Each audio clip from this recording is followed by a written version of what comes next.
प्राचीन काल में एक महान सम्राट हुए भरत। वे राजा ऋषभ देव के ज्येष्ठ पुत्र थे। उनकी वीरता, धर्मनिष्ठा और न्यायप्रियता के कारण यह भूमि उसके नाम से जानी गई, भारतवर्ष। भरत अत्यंत धर्मात्मा थे। उनके राज्य में किसी को भूख नहीं थी, अन्याय नहीं था, धर्म का पालन होता था। वे राजधर्म को ईश्वर की सेवा मानते थे, परंतु उनके भीतर एक और आग जल रही थी, ईश्वर प्राप्ति की। समय बीतता गया, भरत वृद्ध हुए। उन्होंने देखा राज्य, वैभव, यश सब नश्वर है, आज है कल नहीं। उनके भीतर वैराग्य जागा।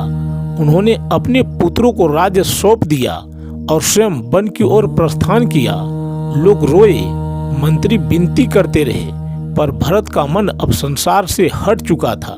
भरत गंडक नदी के तट पर आश्रम बनाकर रहने लगे, जहाँ वे जप करते, ध्यान करते, यज्ञ करते, भगवान का स्मरण करते। उनका मन निर्मल हो चुका था।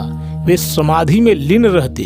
उनकी आंखों में संसार नहीं, केवल परमात्मा का स्वरूप था। लगता था अब उनका मोक्ष निश्चित है। एक दिन भरत नदी किनारे बैठे जप कर रहे थे। अचानक एक गर्भवती हिरनी जल पीने आई।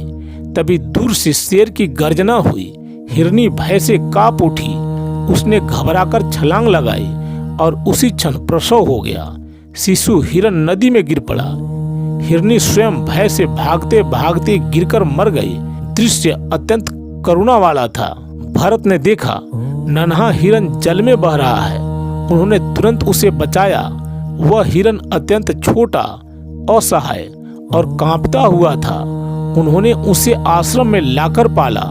शुरुआत करुणा से हुई, पर धीरे धीरे करुणा आसक्ति में बदल गई। अब भरत का मन जप में नहीं लगता था। वे सोचते, हिरण कहाँ गया? उसे भूख तो नहीं लगी? कहीं वह जंगली जानवरों का शिकार तो नहीं हो गया?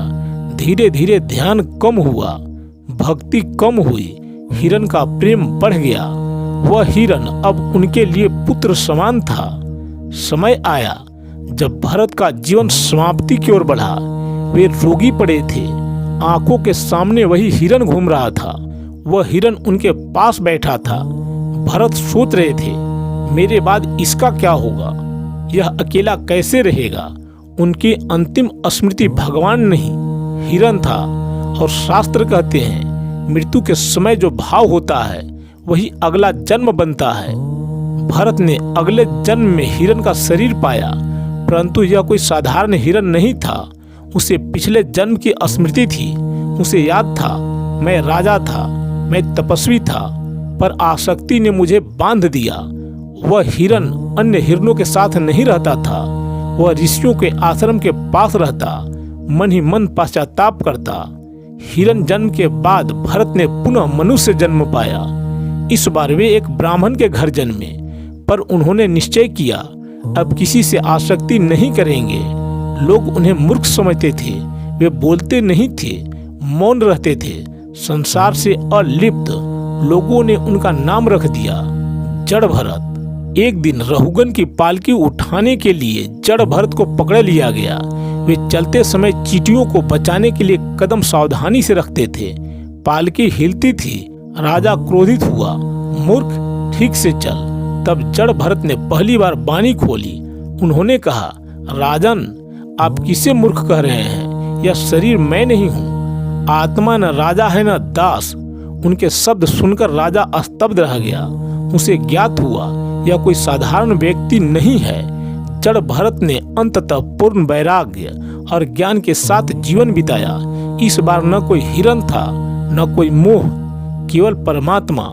और अंत में उन्होंने जन्म मरण के चक्र से मुक्ति पाली। तो बोलिए ओम नमः शिवाय।